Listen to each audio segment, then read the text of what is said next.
En este video vamos a hablar del justnaturalismo contemporáneo según las explicaciones del profesor Cristóbal Orrego Sánchez. Lo primero que se plantea en relación con el justnaturalismo contemporáneo es qué es lo natural. Es por supuesto la pregunta más general que se puede plantear en relación con el justnaturalismo, porque si parte del supuesto de que existe un conjunto de elementos que hacen que haya un derecho que es natural, que se corresponde con una naturaleza humana, pues la primera pregunta va a ser necesariamente qué significa eso de naturaleza y qué significa eso de natural.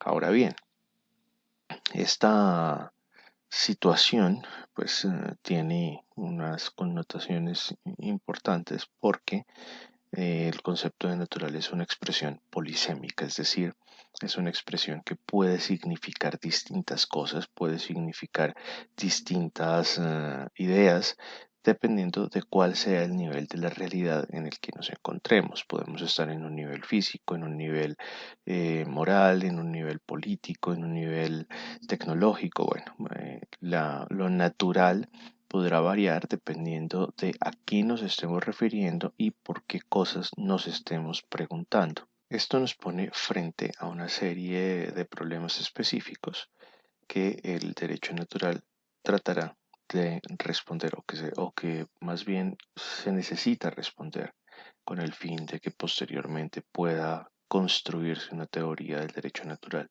que sea suficiente o que sea satisfactoria. El primer problema al que nos enfrentamos es el del origen y principio del mundo y del hombre, es decir, el problema, podríamos decir, ontológico, es decir, el problema que se refiere a por qué las cosas existen, cuál es el origen de estas realidades y por lo tanto qué es lo natural o cuál es la naturaleza de estos distintos elementos. El concepto que trabajaron los griegos en su momento y que fue el origen de la filosofía occidental es el concepto de arjé.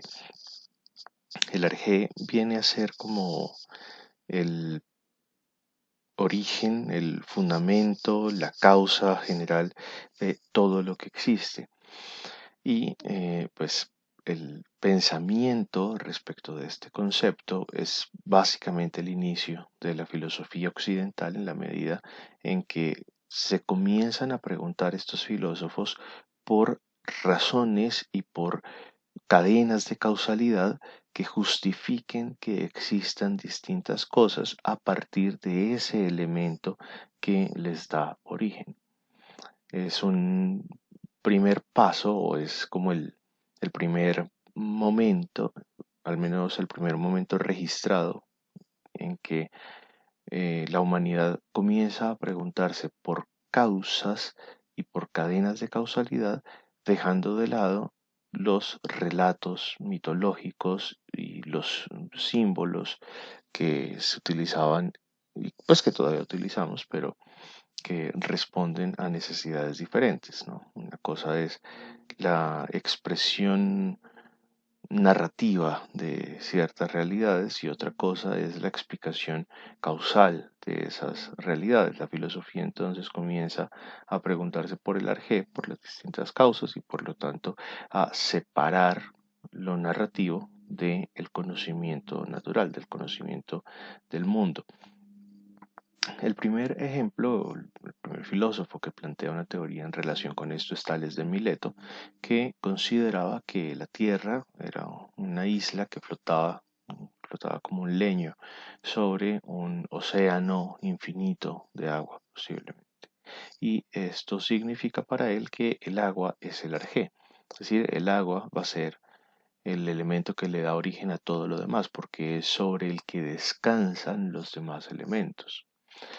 Anaximandro va a apartarse de esta visión de Tales de Mileto y va a decir, no, no puede ser el agua porque, bueno, el agua no puede dar fuego, de hecho lo apaga, por lo tanto, no podríamos sostener que el agua es el origen de todas las cosas. Entonces Anaximandro sostiene que existe un apeirón, que es una sustancia que, pues, valga la redundancia, se define por su indefinición, se define de forma negativa, es decir, por aquello que no es. Entonces, no se puede definir, no tiene fin, no tiene límites, no tiene tiempo, no está sujeto al tiempo, no es eterno. Es una sustancia que, pues bueno, es algo que está más allá de nuestra capacidad de comprensión y que le da la forma, le da el ser, el desarrollo, genera todo lo demás que existe en el universo. Anaxímenes dirá, ya regresando un poco como a esa perspectiva de Tales de Mileto, dirá, bueno, no, es el aire. Entonces encuentra una causalidad, una teoría causal, una teoría de nexos causales que van a justificar su hipótesis. Entonces vuelven a Tales en la medida en la que busca en uno de los elementos naturales la causa de los demás, pero pues justifica más allá de la apariencia del flote de la Tierra sobre el agua su propia teoría. Entonces Anaxímenes nos va a decir que el aire va a sufrir uno de dos procesos, dependiendo de cuál de los dos procesos sufra, pues va a tener una de dos consecuencias. Entonces el primer proceso va a ser la rarefacción. En la rarefacción el aire se adelgaza y si se adelgaza demasiado, pues finalmente se convertirá en fuego, no entrará en combustión. Y el proceso opuesto es el proceso de condensación, donde el aire se engrosa y entonces va generando toda una serie de elementos, desde lo más suave o lo más blandito hasta lo más duro que será la piedra. Entonces yo tengo el aire se condensa, se engruesa y a partir de ahí genera viento, genera nubes, genera agua, genera tierra, genera piedra. Todo ese proceso de causalidad. Con Pitágoras ya tenemos una idea mucho más abstracta. Pitágoras, un gran matemático, entonces para él el número es lo más real que existe y por lo tanto para él la causa, el arjé, el origen de todo es el número. Es una idea de una abstracción francamente admirable. Genófanes, entonces ya volverá a, a las ideas de Anaximandro, quizás podría uno pensar, en el sentido de que se refiere a un principio invisible. Hay quien dice, Genófanes consideraba que la Tierra era el origen de todo. Bueno, sí y no, realmente uno puede afirmar que Genófanes consideraba que el principio de las cosas, el arjé, era análogo a la tierra húmeda. No que fuera la tierra húmeda, sino que podía entenderse metafóricamente como si fuera tierra húmeda, en la medida en que la tierra húmeda pues es la que da lugar a las distintas especies, ¿no? Al alimento, a las semillas que germinan, bueno, en fin, pero no es que sea exactamente la tierra húmeda. Heráclito se va a referir al logos. Y de nuevo, hay quien dirá, bueno, pero Heráclito era el fuego, el principio fundamental, pero no es que fuera el fuego, sino que es un principio dinámico análogo al fuego, que funciona como el fuego y podríamos entenderlo metafóricamente como si fuera el fuego. Es importante notar cómo Genófanes, Heráclito, se están refiriendo a algo que es abstracto y que está más allá de la capacidad de aprehensión del ser humano y lo explican analogándolo a algún elemento que por su funcionalidad pueda ser comprendido por el ser humano. Luego tenemos a Parménides que pues ya va a llegar al sumum de esa abstracción y nos dirá, bueno, es el ser. El ser es el que sirve de arjé, el ser más allá de todos los seres concretos, más allá de todos los seres contingentes, será el que le dé el ser a estos seres. Luego tenemos unos filósofos que van a defender una serie de posiciones pluralistas en el sentido de que consideran que los elementos o que el arjé es una multiplicidad no es una sola cosa, sino que es un conjunto de cosas. Empédocles será el primero que dirá, bueno, todo se compone de tierra, aire, agua y fuego. Entonces como que reúne todo lo anterior, reúne todos los anteriores y dice, bueno, metamos aquí todo esto, tierra, aire, agua y fuego.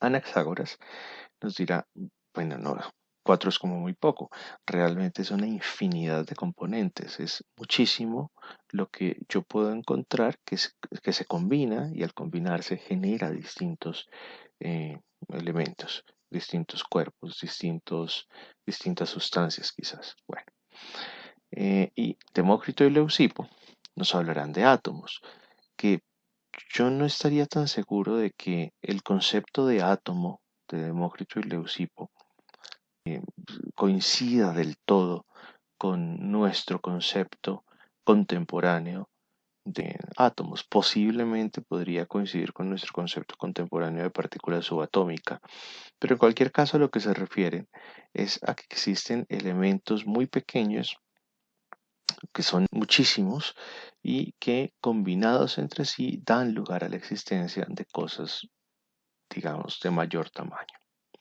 Bien, ¿qué tienen en común estos autores y qué hace que su preocupación por el origen eh, los, eh, los termine ubicando en lo que llamaríamos naturalismo, al menos para efectos del derecho? Que su trabajo intelectual gira en torno a la unión de physis y logos. Physis, natura, naturaleza, y logos, razón. Es decir, estos autores comienzan suponiendo que existe realmente la posibilidad de que a través del logos el ser humano conozca lo natural.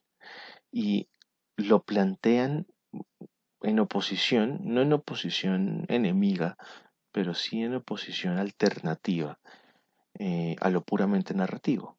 Entonces ya no dependemos estrictamente de los símbolos narrativos, sino que tenemos explicaciones causales, racionales, incluso si es necesario utilizar metáforas para generar ese conocimiento, para poder aprender esas realidades.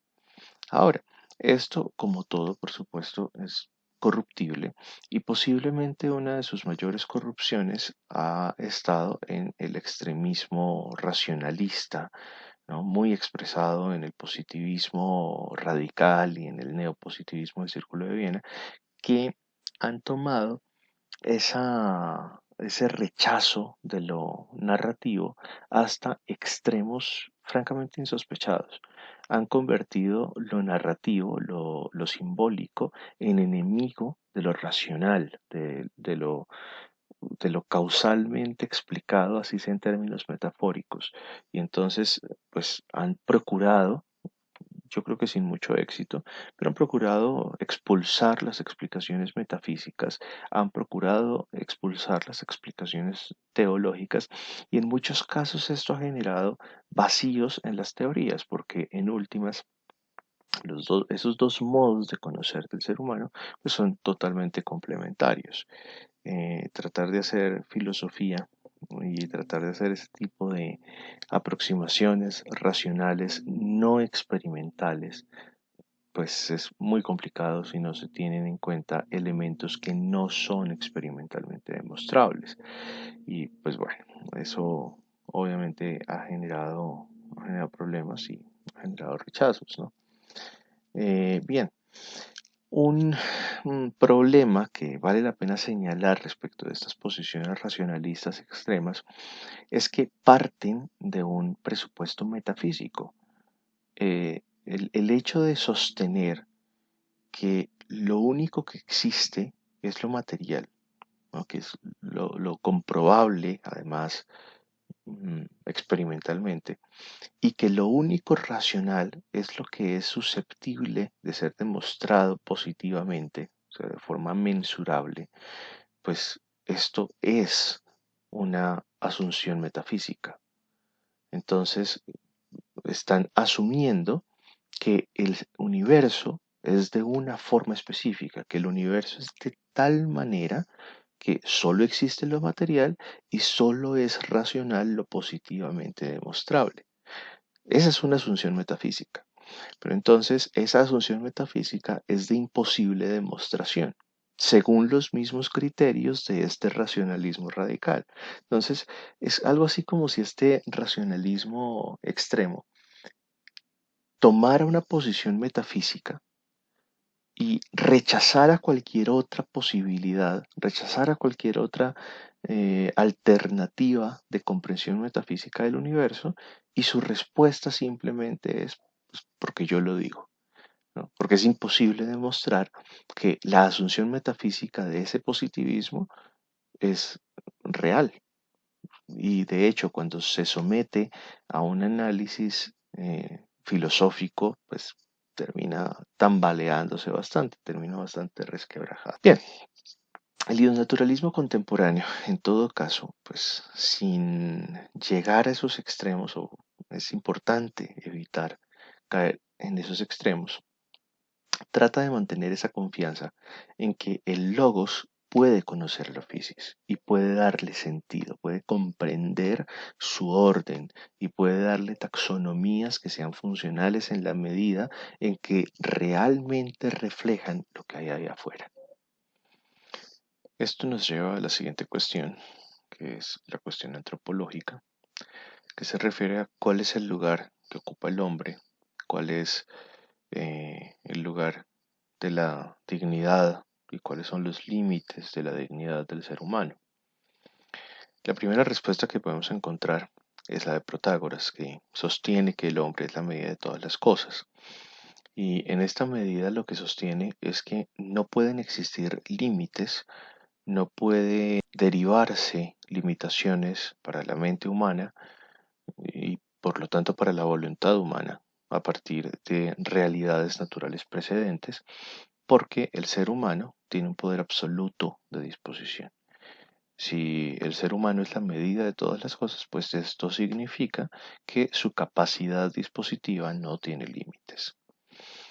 Eso implica o presupone que el ser humano es totalmente libre en el sentido de que está totalmente desatado de cualquier tipo de predisposición, de cualquier tipo de condicionamiento.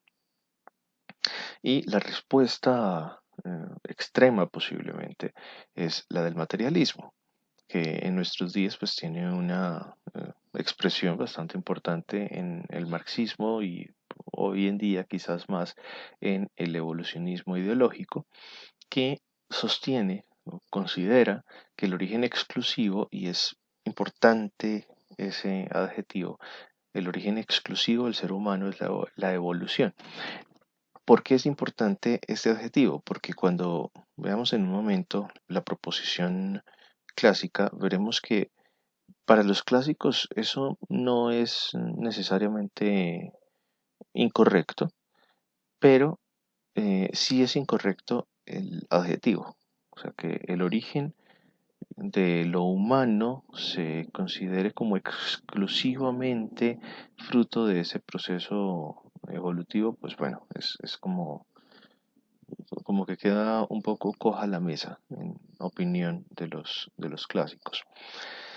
Em, Esto también tiene algunas consecuencias, son problemáticas, como la igualación con los animales, ¿no? Ahora quizás en derecho pues se ha comenzado a ver que se conceden derechos y se llama sujeto jurídico a cualquier cosa que se quiera proteger en vez de acudir a categorías jurídicas que sean más lógicas, como propter rem, propter iurem, dependiendo de cuáles sean las circunstancias en las que nos encontremos.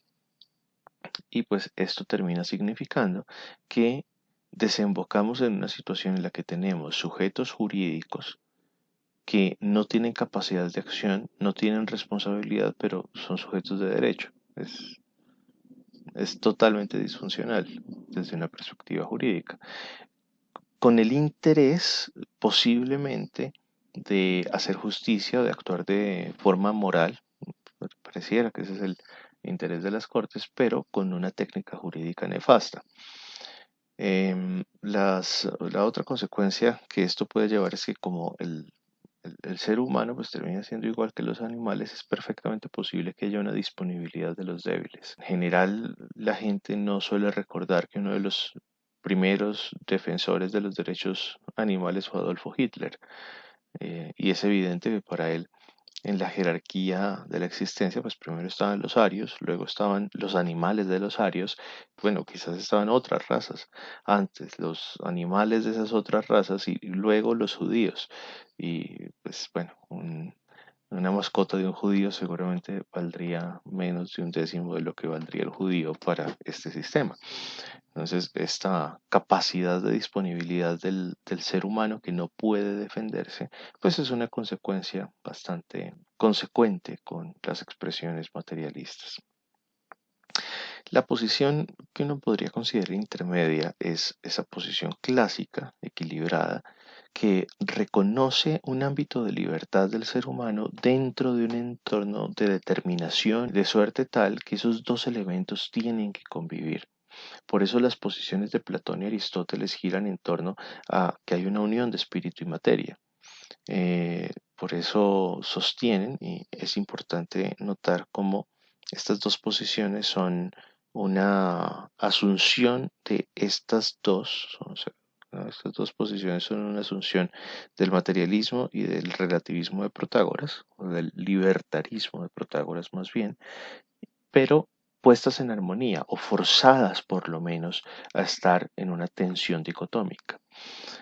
Sostienen entonces que hay una superioridad respecto de la naturaleza subracional. El ser humano es superior a los seres que no son racionales y por lo tanto el ser humano es la cumbre del cosmos material.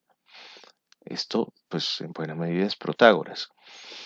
Pero y ahí es donde se apartan de Protágoras y limitan esa posición de disposición, de capacidad absoluta de disposición. Entonces, aunque el ser humano es superior, está limitado, porque aunque sea la cumbre del cosmos material, no deja de hacer parte de ese cosmos material. Y eso significa que hace parte de una realidad que lo excede y lo trasciende, hace parte de una realidad que va más allá de él. Entonces, está sometido a esa realidad. Tiene un poder de disposición muy amplio en comparación con el poder de disposición que pueden tener otros seres dentro de ese universo material, pero no tiene un poder de disposición absoluto de ninguna manera, porque hace parte de ese universo material. Esta idea pues tiene una de sus cumbres en el pensamiento de Boecio, que en buena medida es la fuente del pensamiento posterior en materia de derechos humanos, considerando que la persona es la sustancia individual de naturaleza racional. O sea, la persona es el ente que tiene racionalidad, así sea potencial, tiene racionalidad. Y esto, por supuesto, genera una ruptura con conceptos previos muy jurídicos que consideraban a la persona pues aquella de la que el Estado reconocía. ¿No? Boecio se aparta por completo de esa perspectiva y va a señalar, no, la persona no es algo que dependa del Estado, la persona es algo que depende de su naturaleza racional. Y de ahí, pues el naturalismo contemporáneo, por supuesto, se va a alimentar fundamentando la dignidad humana con base en posiciones clásicas y, por supuesto, con una influencia grande de Boecio. El hecho de que hayamos terminado hablando de derechos humanos para lo que usualmente eran derechos personalísimos, pues implica que Boecio tuvo un impacto grandísimo en nuestro pensamiento jurídico contemporáneo. El siguiente problema es el problema de lo bueno y lo malo, de lo justo y lo injusto, que es el problema básico de la moral, ¿no? ¿Qué es lo bueno? ¿Qué es lo justo? Y para nuestros efectos, la pregunta crucial es si lo bueno y lo malo son criterios que son independientes de la voluntad humana y que la obligan, la vinculan, o sea, si surgen de elementos objetivos externos a la voluntad del ser humano, o si simplemente son fruto de una voluntad sea porque nos pusimos de acuerdo, una convención, o sea por el mandato de alguien que tiene suficiente poder para imponer esa moralidad. Caclides y Trasímaco, que fueron los filósofos sofistas, fueron los primeros en desarrollar esta idea de lo justo por naturaleza.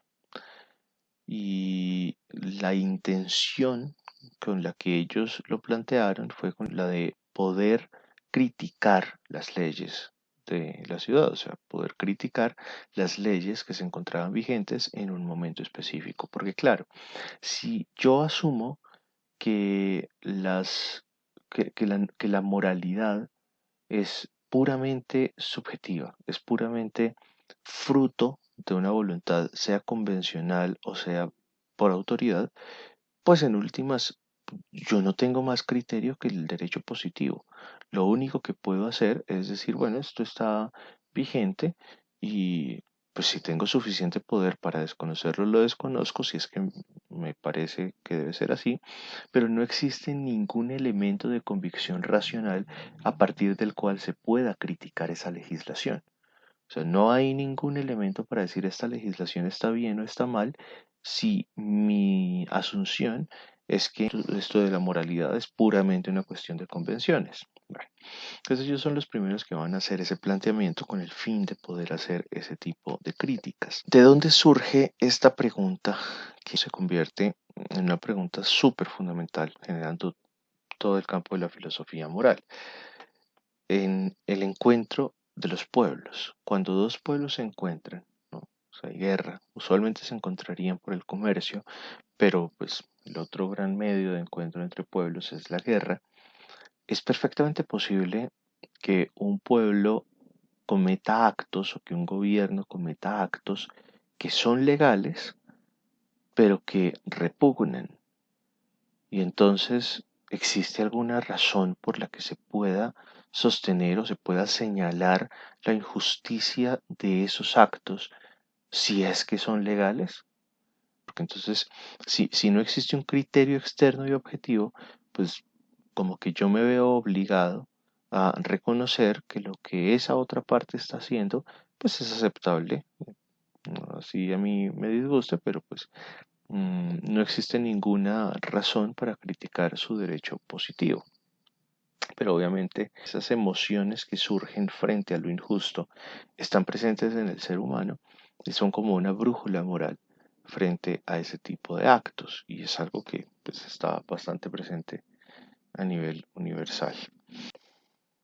Ahora, hay varias posiciones en torno a esta pregunta sobre lo justo que que puede o no estar más allá de lo puramente volitivo. Mm, los sofistas, pues, fueron los primeros en plantear esta definición o plantear esta idea y su mayor interés, dada su función política en Grecia, era justificar el poder de los fuertes. En muchas ocasiones el derecho sirve para limitar el poder de aquellos que son más fuertes. Pues bueno, si nos vamos a la naturaleza en el sentido más animal de la palabra, pues nos encontraremos con que posiblemente aquel que tiene más fuerza debe tener pues mayor poder. Bueno, eso no es tan así, pero es la posición que en muchos casos defendieron los sofistas. Es importante notar que el concepto de racionalidad que manejan los sofistas en este caso no es el de una racionalidad, no es el de una naturaleza racional, sino que es el de una naturaleza material empírica. Es decir, es una naturaleza que se basa en la fuerza y punto.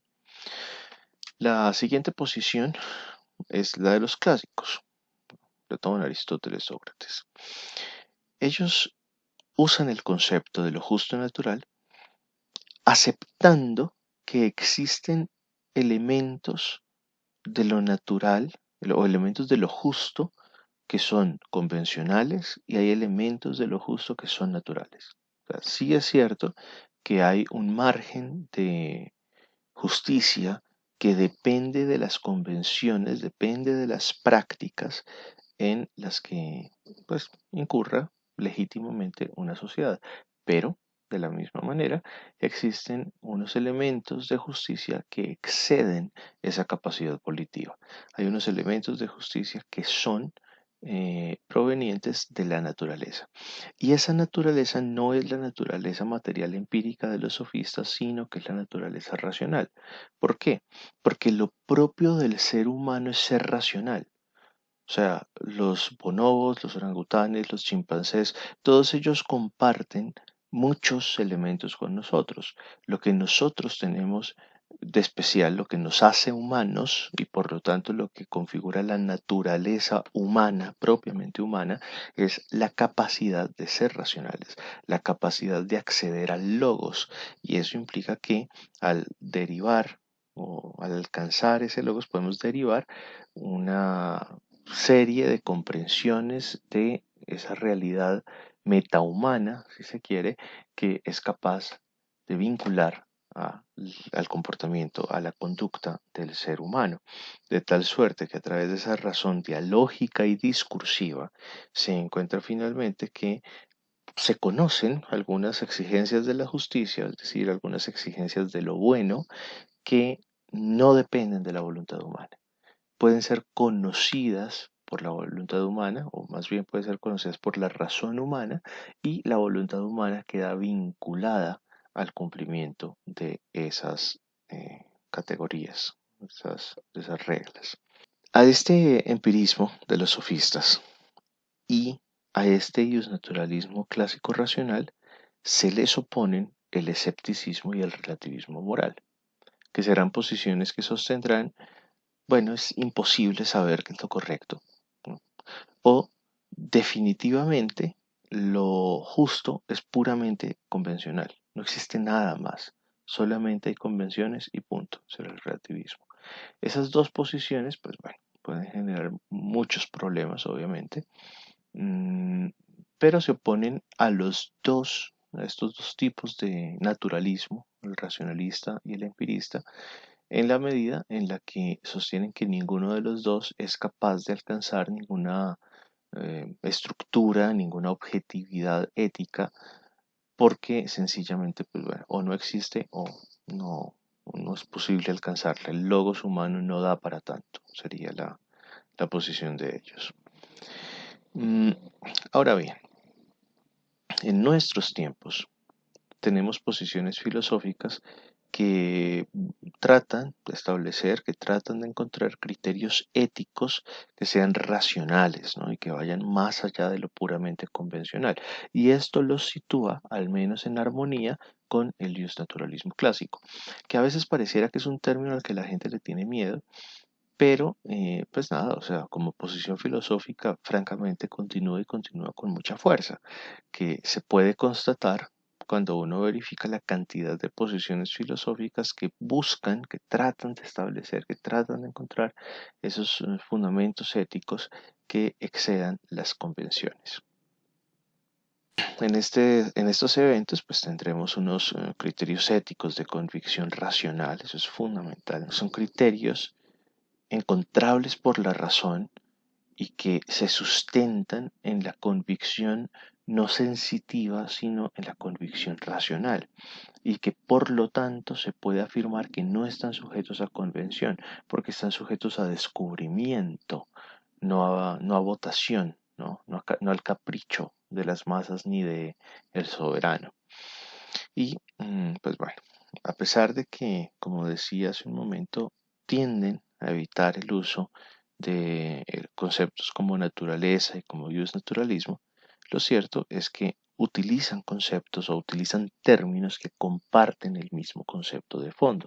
Y algunos de los ejemplos son derechos humanos, derechos universales, crímenes contra la humanidad, consenso ideal libre dominio, razón pública, principios de justicia política, moralidad crítica como forma o como posibilidad de crítica a la moral social convencional, la moral social vigente, entre comillas, en un momento particular en una sociedad dada. Todos estos eh, conceptos, todos estos grupos de pensamiento parten del supuesto de que existen elementos éticos que no están sujetos a convención, sino que son producto de la racionalidad humana o son asequibles a la racionalidad humana. Entonces, la objetividad ética necesariamente ubica a estas posturas dentro del universo armónico del derecho natural. Todo lo anterior nos plantea el problema del fundamento de ese orden jurídico natural, así como tenemos un montón de elementos que señalan la existencia de una ética objetiva, de unos elementos jurídicos y de unos elementos morales que son exigibles del comportamiento del ser humano, al margen de las convenciones y al margen de las concesiones del Estado. La pregunta que queda es, ¿cómo se sustenta eso? ¿De dónde proviene? Eso es lo que se suele conocer como el problema filosófico-teológico, porque la respuesta que usualmente dieron los clásicos y los estoicos es que el fundamento último de este orden natural es el único o son los dioses. Ahora, esto posteriormente es tomado por Tomás de Aquino para referirse a la capacidad que tiene el ser humano en términos generales de conocer esa ley natural porque la tiene inscrita en el corazón, es decir, porque tiene acceso a ella de forma natural. Por el simple hecho de ser un sujeto racional, ya tiene acceso a ese orden natural y por lo tanto puede conocerlo y aplicarlo.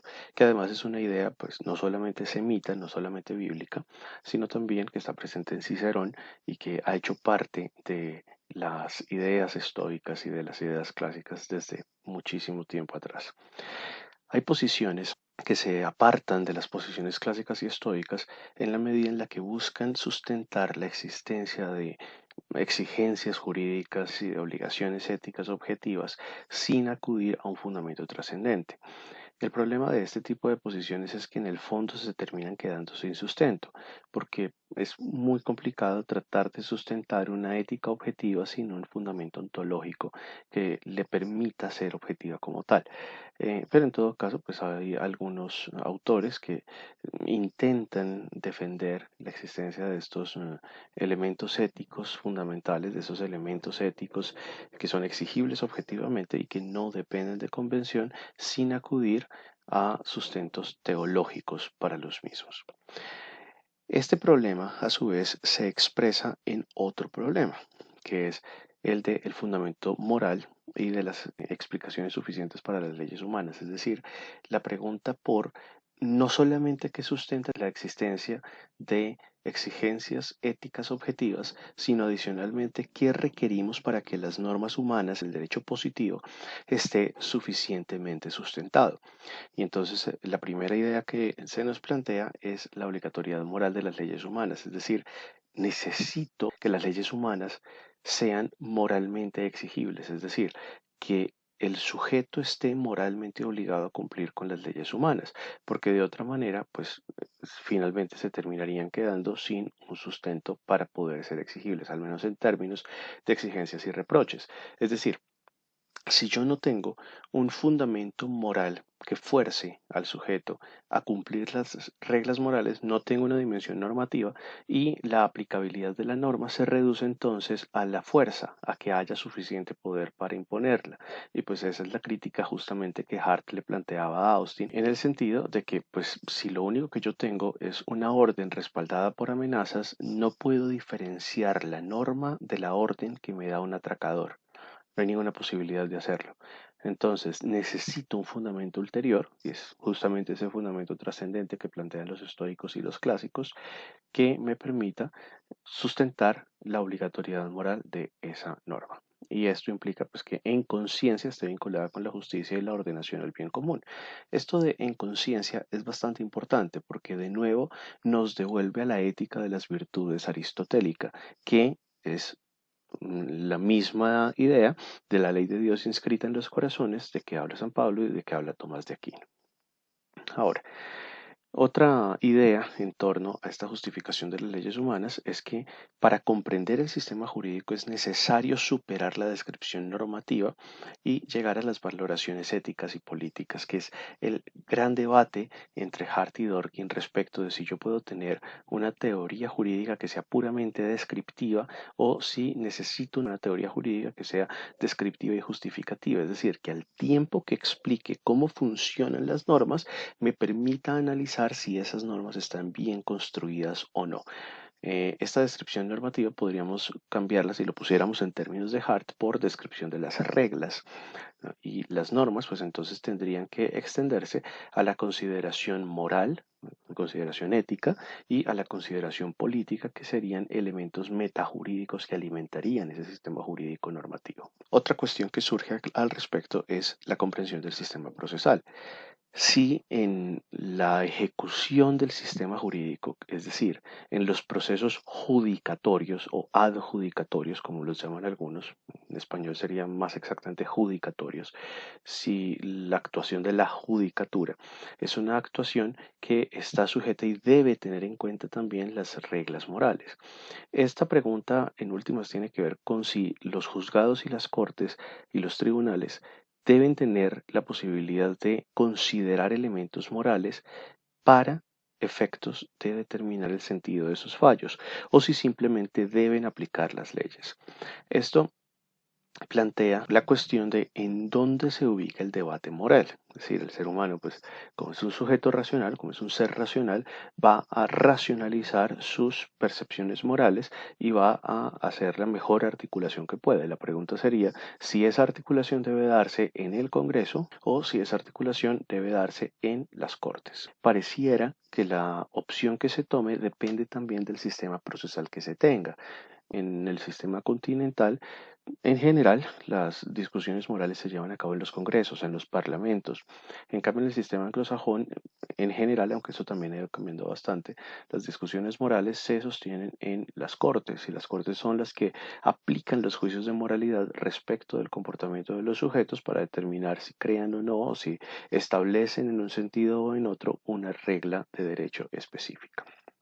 Esto nos pone en contacto con el positivismo jurídico, especialmente con el positivismo radical, que lo que hizo fue intentar responder a estas necesidades de comprensión del sistema jurídico, dejando de lado los marcos metafísicos y teológicos amplios. El problema con esto es que pues, las críticas que le planteó Dworkin a Hart finalmente pues, llevaron a la conciencia de que no es posible tener una aprehensión completa del derecho tratando de explicarlo asépticamente, es decir, tratando de explicarlo sin contacto con esos elementos morales que le dan sustento y que alimentan el contenido de esas normas.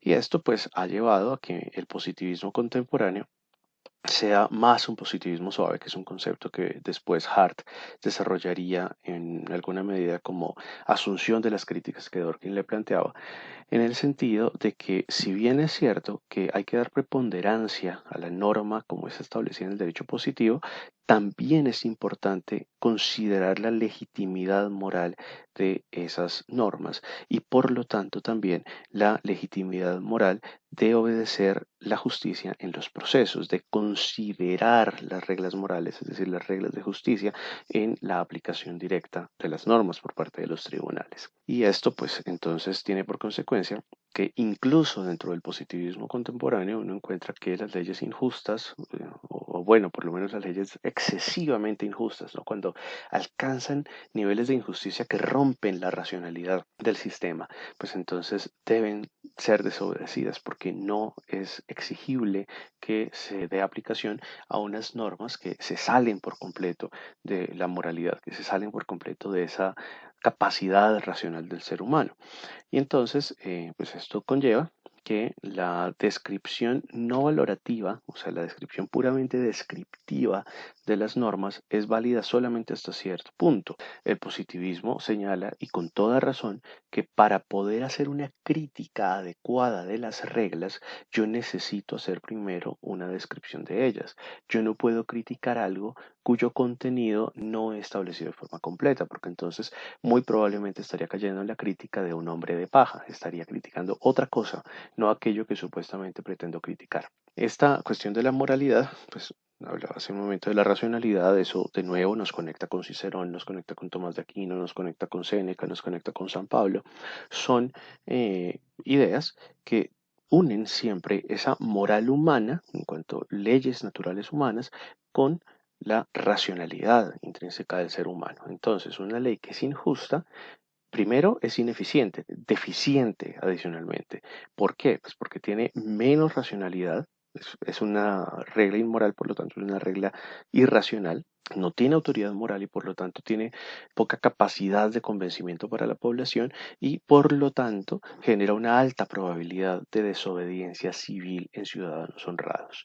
Y esto de los ciudadanos honrados es importante, porque si la desobediencia civil se da por parte de ciudadanos que no son honrados, pues bueno, da más o menos lo mismo.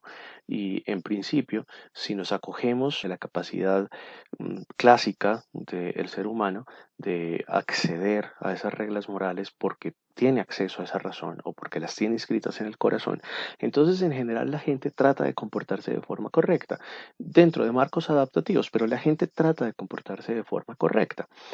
Si esta gente que trata de comportarse de forma correcta, que es la mayoría, ve que las normas son injustas y comienza a desobedecer esas normas porque las considera injustas, tenemos un quiebre total del sistema jurídico. Entonces, una ley que es excesivamente injusta, pues termina convirtiéndose en un problema para el derecho positivo porque termina resquebrajando su posibilidad de eficacia, entonces lo termina destruyendo desde dentro.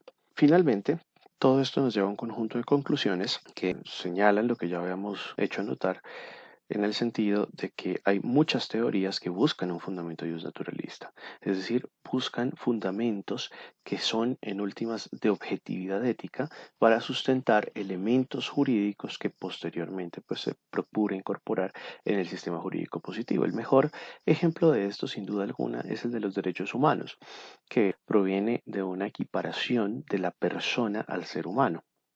Y no es una equiparación propiamente romana, sino que es una idea que surge posteriormente en buena medida influenciada por la tradición judeocristiana y que se expresa particularmente en Boecio cuando se refiere a la persona como un ente unitario racional, un individuo racional. Entonces, esta fuente teórica, teológica, va a ser la que va a dar lugar al desarrollo escolástico posterior y luego en Locke hasta llegar a la Declaración de los Derechos Humanos. Es éticamente objetiva la exigencia.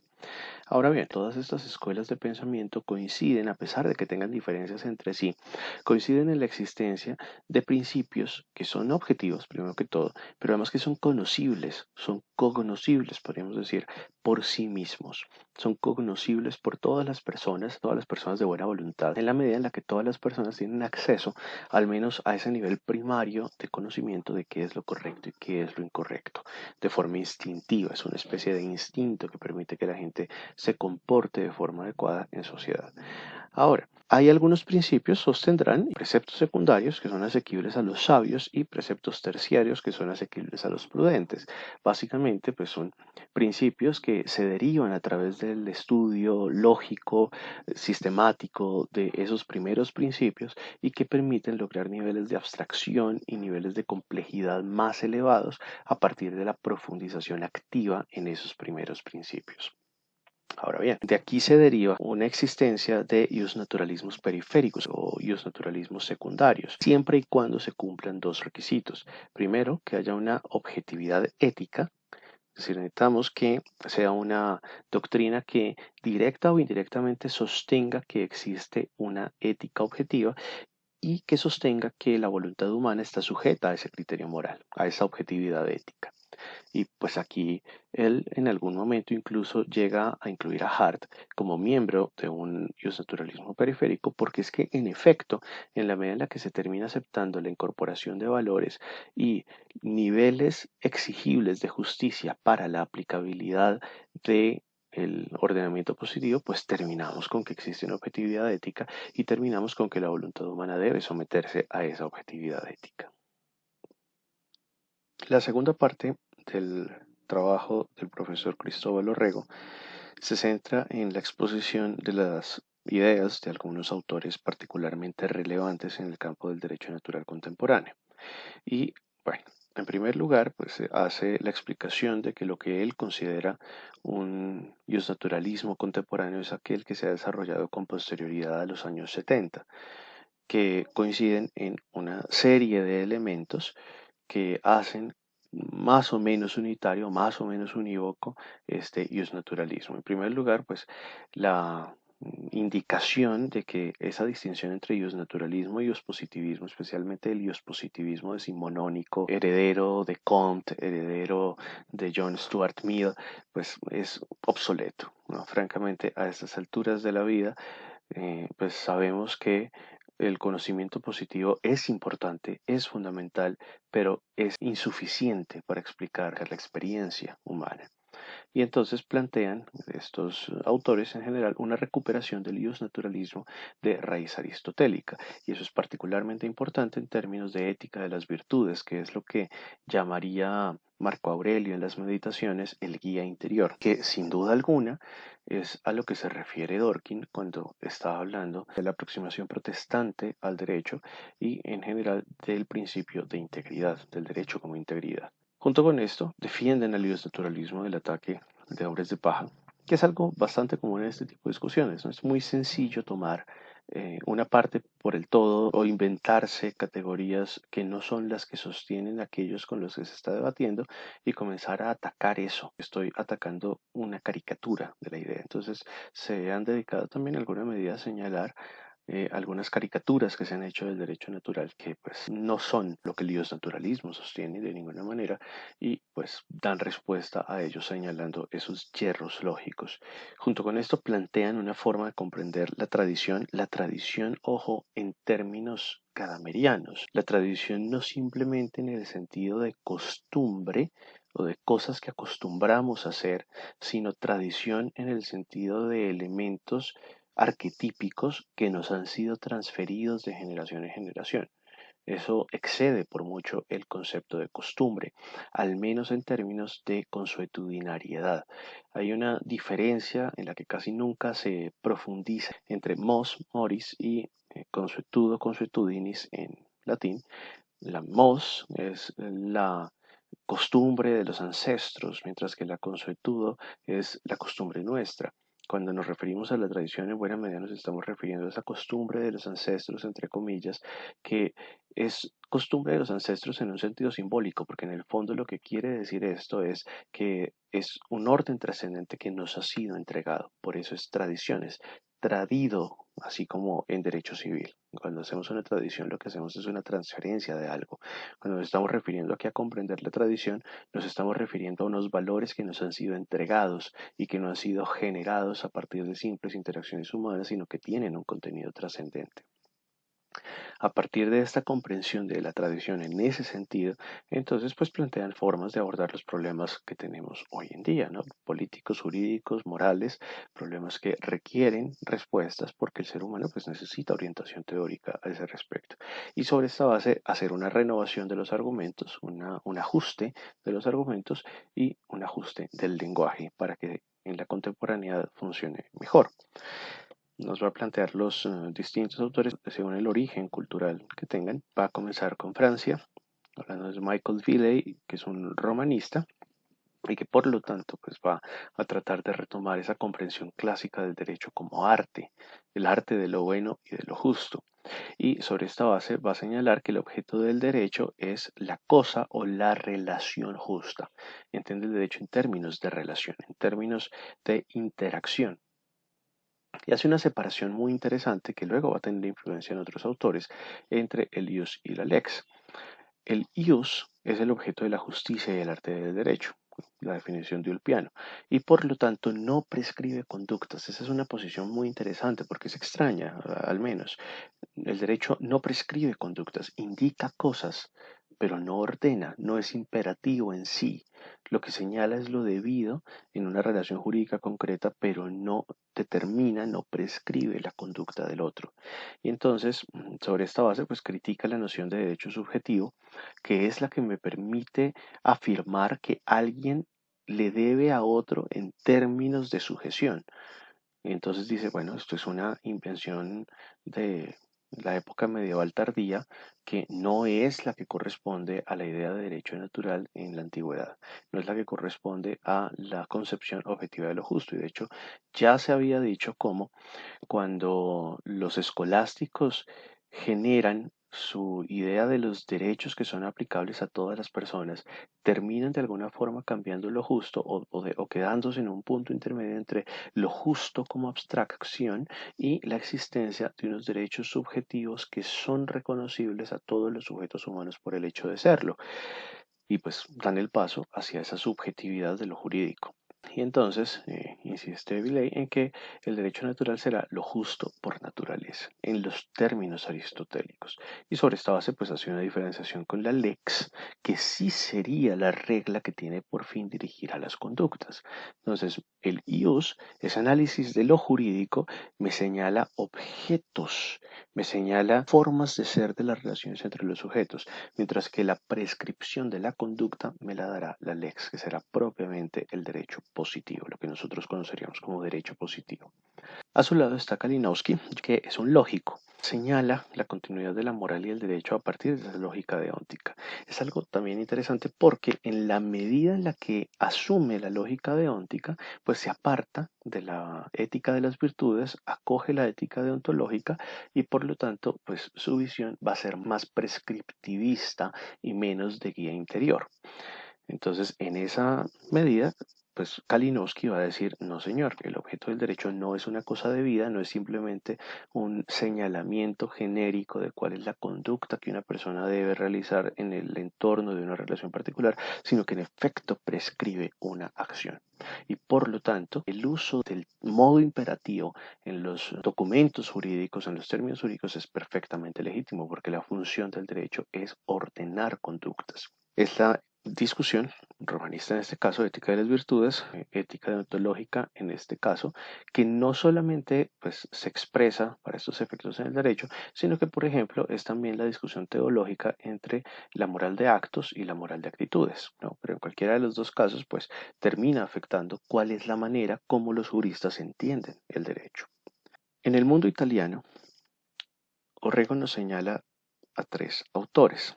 El primero es Sergio Cota, que hace un estudio del derecho en cuanto a fenomenología y en cuanto a ontos, en cuanto a ser y en cuanto a experiencia humana. Y en esta medida, pues señala que el derecho es una dimensión de la existencia humana en el mundo. Esto es bastante interesante porque termina señalando Cota que el derecho es lo que es en movimiento. O sea, el derecho es una forma de moverse, es una forma de estar, es una forma de relacionarse que existe entre los humanos. La esencia del derecho estaría en el tipo de interacción propiamente jurídica que se daría entre los sujetos que están dentro de un marco de sociedad. Esto implica que el derecho es intrínsecamente relacional. No hay derecho si no hay relación. Necesito que haya relaciones humanas para que pueda haber derecho. Y estas reglas se estabilizan con el tiempo y terminan convirtiéndose en reglas sólidas. ¿Por qué? Porque son reglas funcionales. Hay algo muy importante incluso en los conceptos relativos a la evolución, y es que las cosas que son funcionales tienden a permanecer. Entonces, cuando algo funciona, los organismos tienden a dejarlo. De esta manera, habiendo una relación que termina siendo funcional, esa relación terminará estabilizándose en el tiempo porque es funcional. Ahora, es abierta la trascendencia ontológica. Uno aquí puede ver dos cosas en cuanto a esa trascendencia. Recordemos que trascendencia tiene que ver con aquello que está más allá de mi capacidad de articulación, aunque lo puedo percibir. Y eso es aplicable tanto al otro. El otro me habla e interactúa conmigo desde un lugar al que yo nunca podré acceder. El otro está allá en su existencia y yo solamente puedo entrar en relación limitada con ese otro ser. Asumo que es racional, asumo que es un tú, o sea, que es un otro, no un algo, sino un alguien con quien puedo entrar en contacto y en esa medida ese alguien pues interactúa conmigo, generamos unas formas relacionales y esas formas relacionales se estabilizan en el tiempo en la medida en la que son funcionales. Pero esta trascendencia ontológica no se refiere solamente a la relación con el otro, sino que también se refiere a la relación con el fundamento ontológico. es decir, el fundamento trascendente, el fundamento teológico de lo natural jurídico y de lo natural humano. Bien, luego tenemos a Francisco D'Agostino y Francisco Viola. D'Agostino va a hacer un trabajo profundo para rescatar las tesis del naturalismo clásico, aristotélico, pero lo hace a partir del estudio de autores como Kant, Heidegger, Gadamer, es decir, autores contemporáneos muy fuertes en filosofía continental, y a partir de su estudio rescata esas ideas clásicas de Aristóteles. Viola, por su parte, hace un intento de sintetizar la teoría analítica, es decir, la filosofía anglosajona, particularmente británica, y la filosofía hermenéutica, que pues es como una de las líneas más fuertes en materia continental. Entonces, primero hace una aproximación desde la filosofía, y después de esto, después de hacer esa aproximación filosófica y ese intento de síntesis filosófica, entonces comienza a profundizar en la compatibilidad entre los dos sistemas, tanto filosóficos como jurídicos, porque los anglosajones no solamente se enfocan en la filosofía analítica de forma preponderante, sino que tienen un sistema jurídico distinto. Y a partir de esto, comienza a tratar de encontrar puntos de encuentro, valga la redundancia, entre los dos sistemas a partir de presupuestos ontológicos objetivos, es decir, a partir de presupuestos que trascienden la posibilidad de acuerdo del ser humano, que están por encima de la posibilidad de acuerdo o de convención del ser humano. Y pues esto a partir del estudio de la tradición de la ley natural. Entre los hispanos, comenzamos con Javier Hervada. Hervada va a retomar el realismo jurídico de Villey. Recordemos que es un romanista que va a partir del hecho de que el derecho no es prescriptivo, sino es puramente orientativo, el ius al menos, y considera que las leyes son reglas de derecho. Y entonces, sobre la base de Villey, termina generando la conclusión de que el derecho es un orden único que es al mismo tiempo natural y positivo. Recordemos las ideas de lo justo de Aristóteles y de Platón en términos de que hay elementos que son convencionales y hay elementos que son naturales, hay elementos que no pueden ser sujetos a convención. Entonces lo que termina haciendo Javier Hervada es retomar a Villey y a partir de las ideas de él, pues hacer un planteamiento que es básicamente neoaristotélico. Álvaro Dors, lo primero es que señala que el derecho natural es el sentido común de los juristas. Es decir, el derecho natural es aquello que los juristas saben casi por intuición que es lo que debe funcionar jurídicamente. Y eso hasta cierto punto pues implica también una asunción al menos cercana a esa idea evolutiva de Sergio Cota de lo que se estabiliza en el tiempo porque es funcional, porque pues se supone que los juristas estudiamos durante años unas reglas y unos principios, y esos principios no nos los hemos inventado nosotros, sino que se han ido construyendo a lo largo de miles de años para finalmente llegar a donde están, y eso de alguna forma termina generando una especie de sensibilidad a lo que funciona, una especie de sensibilidad funcional. Ese es el sentido común de los juristas, que permite entonces que sean capaces de encontrar las respuestas correctas a los casos que se les plantean, especialmente cuando se trata de casos difíciles. Ahora bien, Dors plantea una separación entre autoridad y poder a nivel de filosofía política. Va a decir que la autoridad proviene de la sabiduría. Esta es una idea muy romana. Cuando los romanos hablaban de la auctoritas como fuente de la legitimidad de los conceptos, digamos, que emitían los jurisprudentes, se referían a que era gente tan formada, tan sabia y tan honesta que no necesitaban motivar los documentos que emitían.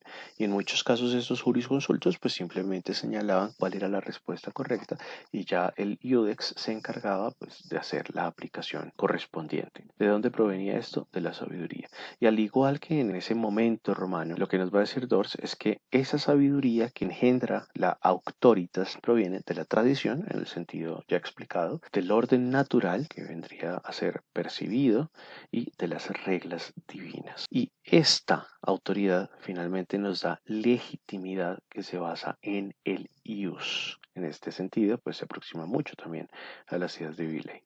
La autoritas la separa del poder. Y el poder, a diferencia de aquella, que viene a ser un efecto de la sabiduría, es una estructura de gobierno, es una estructura de fuerza. Ahora, yo espero que el poder se base en la autoridad para que pueda ser funcional, para que pueda seguir cumpliendo sus funciones. Sin embargo, aún estando basado en la autoritas, debe estar separado de ella. No se deben confundir, porque pues, en esos casos es perfectamente posible que se termine corroyendo el concepto de autoritas y se termine confundiendo autoritas simplemente con ejercicio de poder. Y entonces se pierde ese sentido común de los juristas y pues terminamos con problemas como que le llamamos jurisprudencia a sentencias de las altas cortes, no porque sean jurisprudentes, sino simplemente porque las emiten las cortes, es decir, porque las emiten quienes tienen poder, punto. No nos preocupamos por nada más. Este poder engendra la legalidad, en oposición o en complemento más bien a la legitimidad, y se basa en la lex. Entonces, ambas deben estar armonizadas, pero la autoritas es la que debe dar fundamento a todo el sistema jurídico. Sobre esta base, pues va a terminar señalando una crítica al contrato social en el sentido de que es un mito y también aprovecha para decir que la voluntad del pueblo es un mito. Y esto tiene bastante sentido en términos evolutivos y en términos conductuales. Evolutivos porque todos los primates somos seres sociales, o sea, nuestras formas de gobierno han surgido a partir de procesos evolutivos que además compartimos con otras especies. Y eso de la voluntad del pueblo, pues puede ser o no, pero en muchas ocasiones lo que ocurre es que las personas terminan adoptando ideas que son comunes a aquellos que están cerca de ellos. Eso se llama error fundamental de atribución en psicología. El error fundamental de atribución lo que implica es que yo asumo que los otros tienen una posición, en esa medida yo asumo esa posición y pues finalmente es perfectamente posible que la termine convirtiendo en una posición identitaria, que me sienta identificado profundamente con esas ideas, pero en un principio simplemente lo que hice fue imitar lo que supuse que otros estaban pensando. Bien, el siguiente autor es Jesús Ballesteros, del que señala unas ideas destacables e importantes desde la fenomenología y desde la hermenéutica contemporáneas, es decir, de nuevo Gadamer, Husserl, Heidegger, y señala que el derecho es fidelidad al ser, lo cual de alguna forma pareciera que nos devuelve a Parménides y nos permite señalar que el derecho es como la forma de ser del ser humano, o al menos el derecho natural vendría a ser la forma de ser del ser humano cuando es armónico consigo mismo y con el todo. Y pues bueno, genera a partir de eso una crítica, por supuesto, al nihilismo, señalando que pues es la decadencia del ideal ilustrado, lo cual es bastante acertado en la medida en que el nihilismo pues termina siendo la respuesta a la constatación existencialista del dolor, pero una respuesta totalmente desesperanzada que en últimas termina basándose en que la razón es incapaz de solucionar ese dolor. Entonces, como la razón es incapaz de solucionarlo, pues entonces la razón es inútil. Si es inútil, pues finalmente no nos queda absolutamente nada, sino simplemente lo que logremos construir nosotros acá. Jesús Ballesteros le plantea una crítica a esto a partir de esta idea de que el derecho es fidelidad al ser.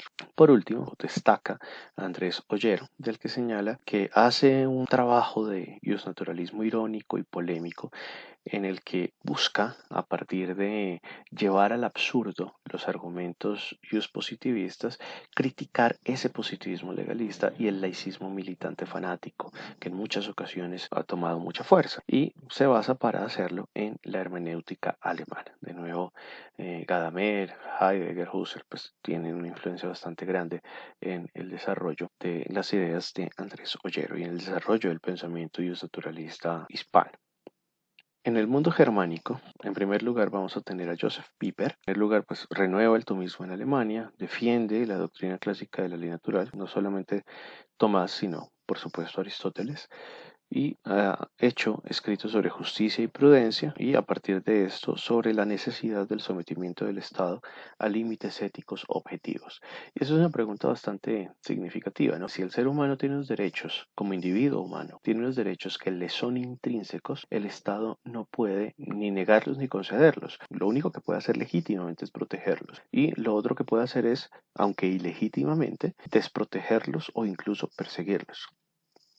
Tenemos a Robert Spearman, que tiene una serie de planteamientos en que procura sintetizar el pensamiento clásico, o sea, Aristóteles y Platón sobre todo, mediados por Tomás de Aquino. y señala que lo natural comienza por inclinaciones prerracionales. Es importante notar que no son inclinaciones irracionales, sino prerracionales. Son inclinaciones que están presentes en el ser humano incluso antes de la elaboración racional. Después, cuando el ser humano las ha percibido, trata de articularlas, les da forma a partir del logos, les da forma a partir del lenguaje y a partir de la razón que se expresa en ese lenguaje. Ahí es cuando hace una configuración normativa de esas inclinaciones prerracionales y las convierte en norma, que es algo muy cercano a la idea de Cicerón de las inclinaciones más profundas que tienen los seres humanos a las cuales se oponen las pasiones, que se ve pues cuando se trata ese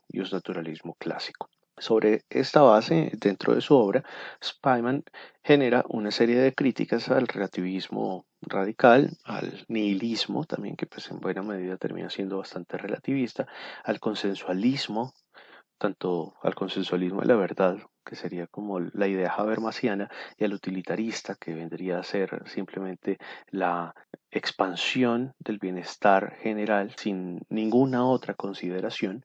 En siguiente lugar, tenemos a Martin Ronheimer, que es un tomista que rescata nuevamente esa ética de las virtudes. El acto humano solo puede aprehenderse en su especificidad moral desde la perspectiva de la gente. Yo solamente puedo hacer una evaluación de la conducta de una persona internándome en sus motivos y circunstancias, que es además lo que el derecho siempre hace cuando aplica los regímenes de responsabilidad subjetiva. Si yo me estoy preguntando por dolo y por culpa, y si la culpa la divido en culpa con representación o culpa gravísima, culpa grave, culpa leve, culpa levísima, en el fondo yo me estoy preguntando por la perspectiva de ese agente al margen de que le aplique un criterio abstracto o concreto, ¿no? Que es la comparación, si es abstracto, con el bonus pater familias, si es concreto, con el mismo comportamiento histórico de esta persona, una especie de regresión lineal si se quiere, pero en cualquiera de los dos eventos estoy considerando directamente la actitud y la circunstancia del sujeto moral. Y entonces, la identidad moral del acto, es decir, si el acto es correcto o es incorrecto, si es moral o es inmoral, pues depende de esas circunstancias, no depende de calificaciones externas. Entonces, de nuevo nos devolvemos al guía interior para evaluar el acto.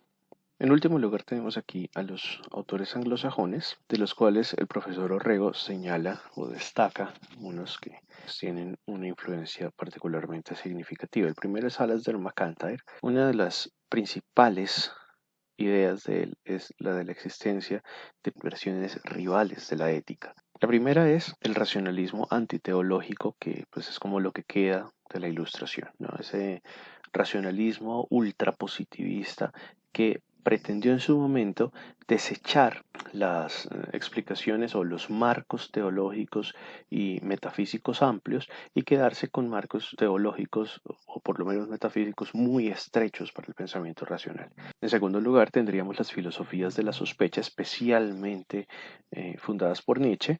Y en tercer lugar, tendríamos el neotomismo, que es lo que él vendría a plantear, o neoaristotelismo, que es una alternativa a las filosofías de la sospecha y una alternativa a ese ideal racionalista ultrapositivista que buscaría volver a la ética de las virtudes, es decir, a esta ética aristotélico-tomista o clásica, platónica también, en la que pues hay una aproximación amplia, una aproximación abierta a la posibilidad de trascendencia.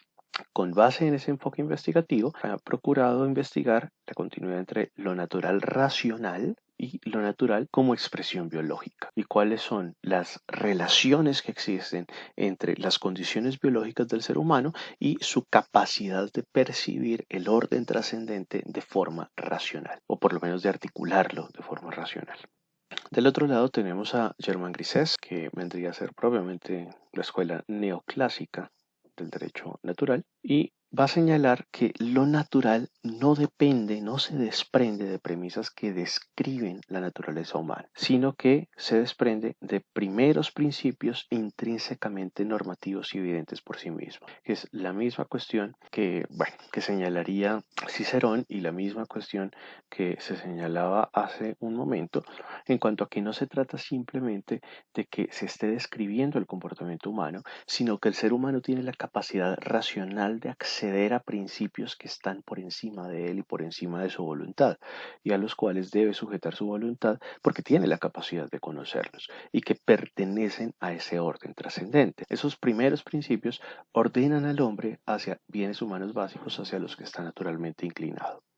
Cicerón. Y no solamente Cicerón, sino que uno aquí encuentra totalmente presente la escuela humanista de psicología y hasta cierto punto algunas escuelas psicodinámicas que pues, se refieren a esa necesidad de trascendencia que tiene el ser humano y a esa capacidad que tiene para encontrar primeros principios y enfocarse al logro de los bienes humanos básicos que no son simplemente utilitaristas y que no son simplemente pasionales, sino que son racionales y tienen una profundidad mucho mayor.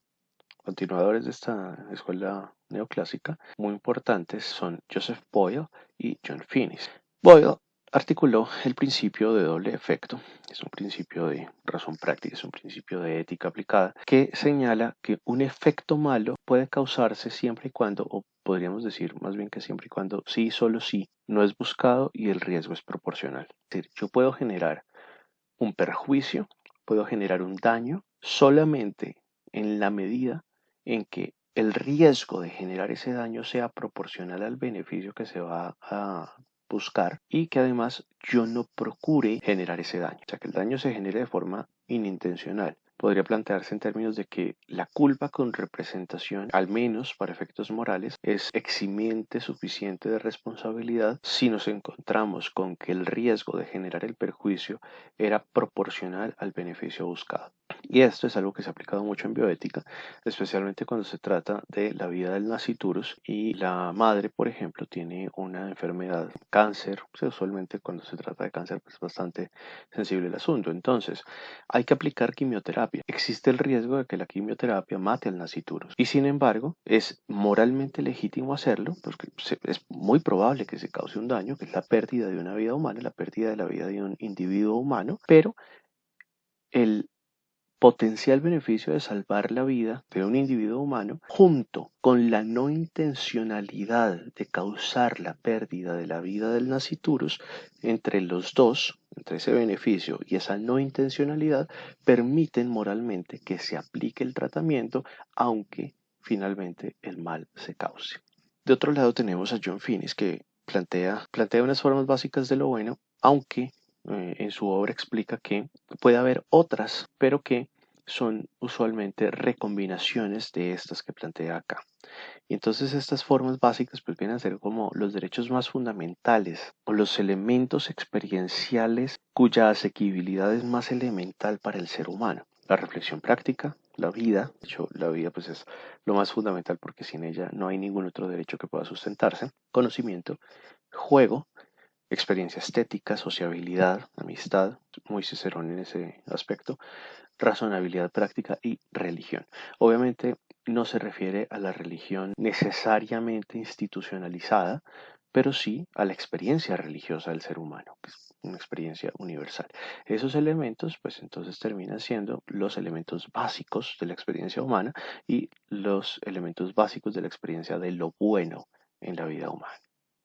Bueno, hasta aquí tenemos la exposición del profesor Cristóbal Orrego sobre el naturalismo contemporáneo. Muchas gracias.